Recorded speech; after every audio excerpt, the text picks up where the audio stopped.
Eh bien, bonjour à toutes et à tous les amis, c'est Benoît. Aujourd'hui, on se retrouve pour une toute nouvelle vidéo sur la chaîne YouTube, les amis.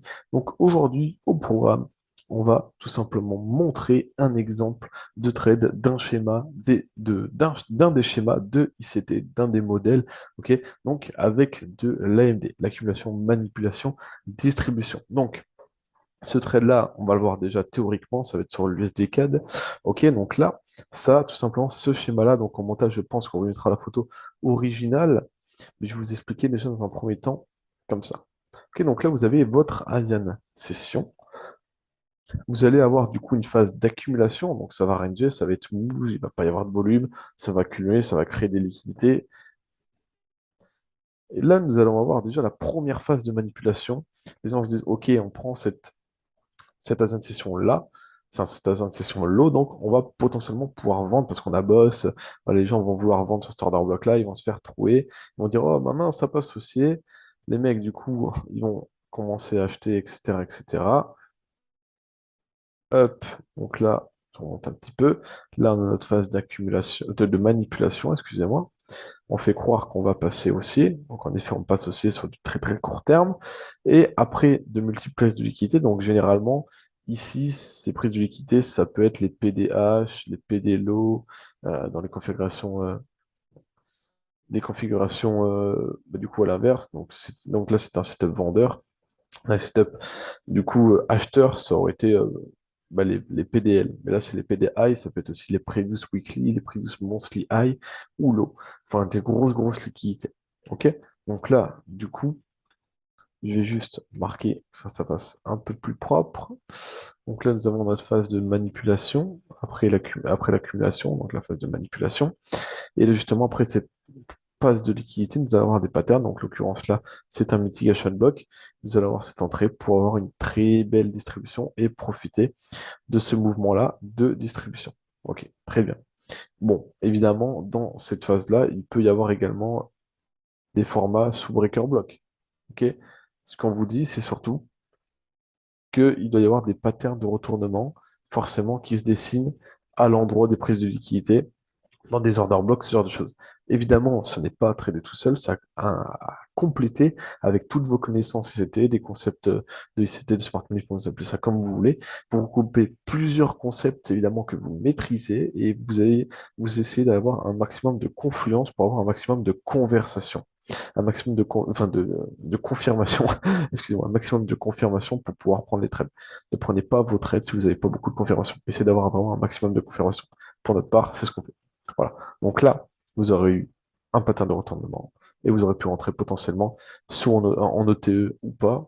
Il s'était dit que c'est sur des OTE enfin, après, voilà, on sait très bien que la théorie, ça reste la théorie. Donc là, profitez potentiellement de cette phase de distribution.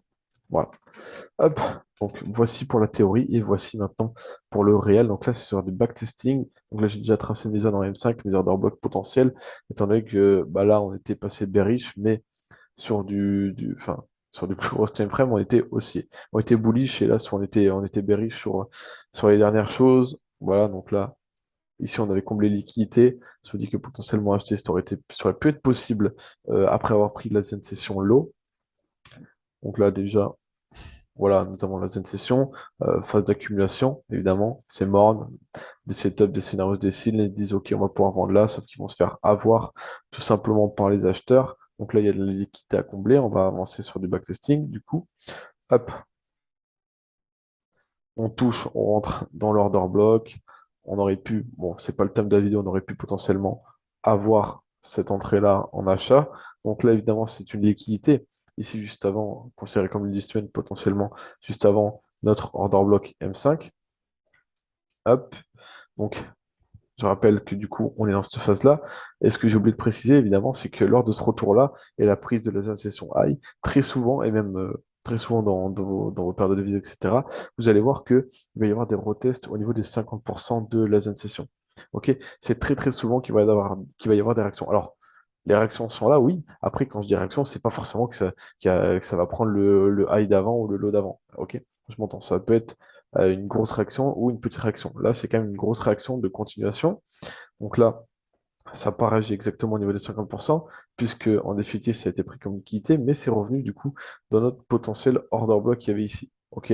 Donc là, on aurait pu avoir un potentiel breaker block, entrer sur l'order block qui était déjà dans cet order block-là, donc poupée russe, enfin, c'est pas le sujet de la vidéo. Donc là, théoriquement, si on suit la thématique, on est censé prendre le high et continuer. Donc potentiellement aller dans une liquidité ou dans un endroit où on peut avoir un retournement. Donc l'order block, les order blocks auraient pu tout simplement servir à ça. Donc on va avancer et on va voir que ça a du mal. Ok, donc là on a transpercé et on a touché notre order block M5. Ok, donc là ce qui va se passer, maintenant c'est qu'on va descendre en unité de temps. Donc là ça fait des trucs dégueulasses.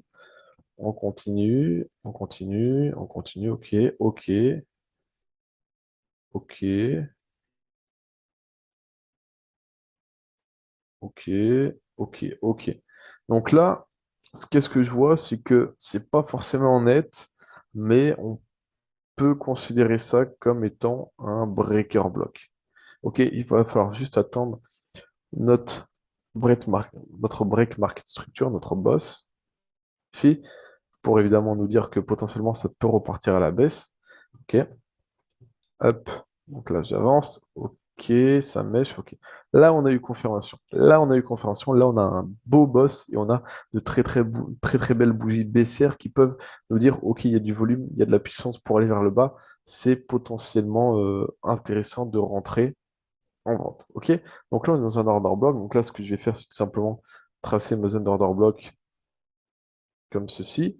Je pourrais également voir quand le prix commencera à remonter si on peut avoir une OTE. Bon, là, ça allait très très vite, malheureusement.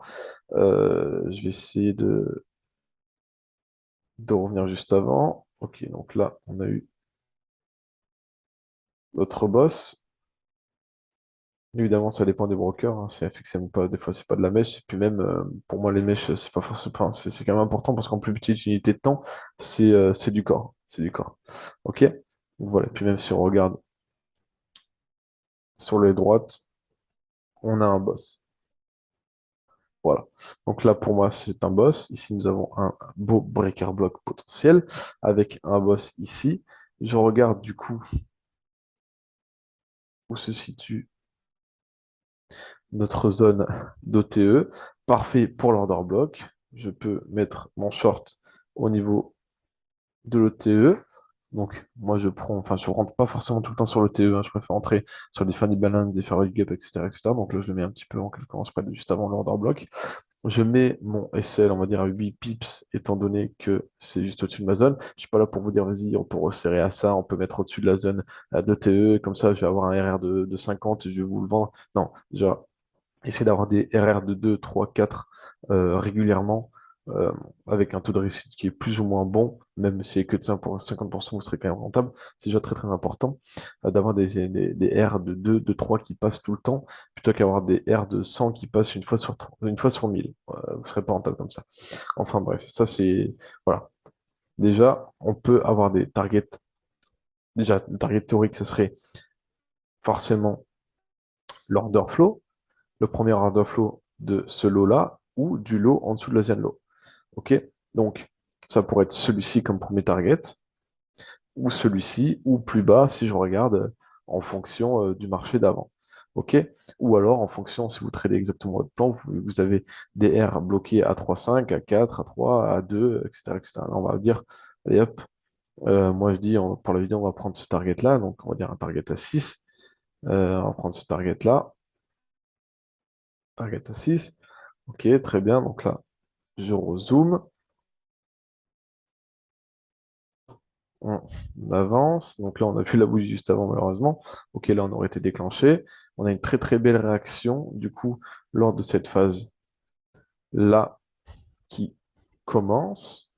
Ok, donc là, il faut faire attention. En général, on aurait pu avoir un potentiel retour lors de ce boss ici qui s'est passé ici. Là, en fait, si on zoome avec cette bougie-là, en plus petit UT, bah, ça fait ça, quoi.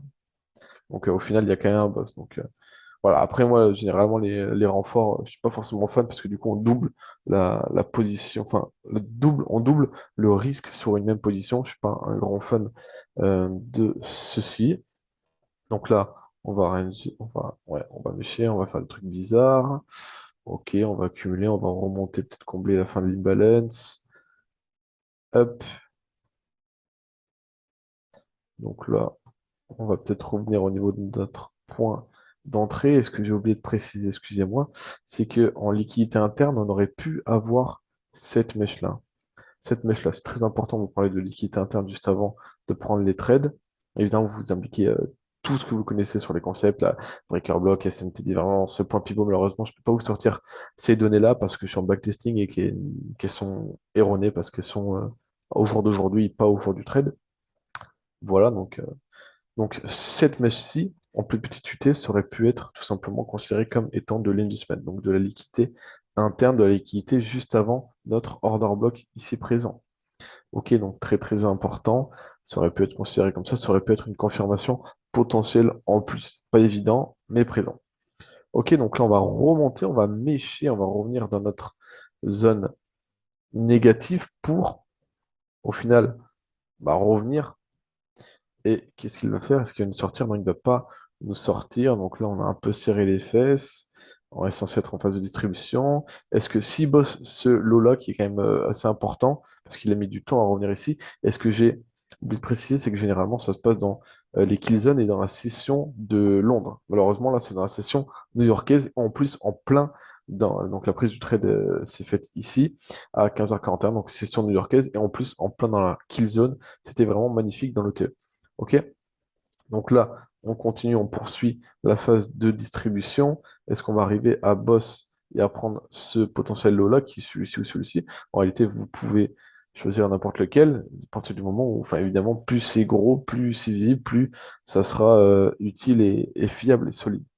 Donc ici, nous allons avoir ce lot-là. Est-ce qu'on va le break? Est-ce qu'on va le prendre? Ce serait vraiment très très bon pour notre trade. Ok, ok. Ok, donc on a la liquidité encore ici, peut-être un petit peu à combler avant de partir. Ok, donc là on est en train d'accumuler, créer des positions. Ok, donc là on a boss, très très très très très bien. On a boss, donc c'est une position quand même qui va durer. Ouais, on peut dire que c'est de l'intraday tout simplement, d'intra-swing, en plus de l'intraday.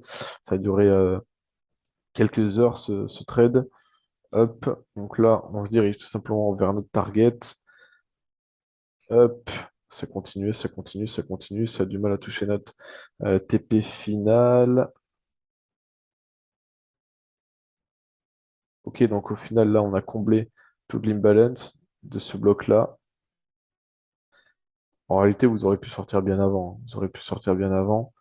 Hop, on est toujours en position, on va dire que vous avez un mental d'acier. Vous voulez absolument avoir confiance en votre trade et vous voulez vraiment avoir votre TP final. Est-ce que ça va fonctionner ou pas? Donc là, on a de nouveau un lot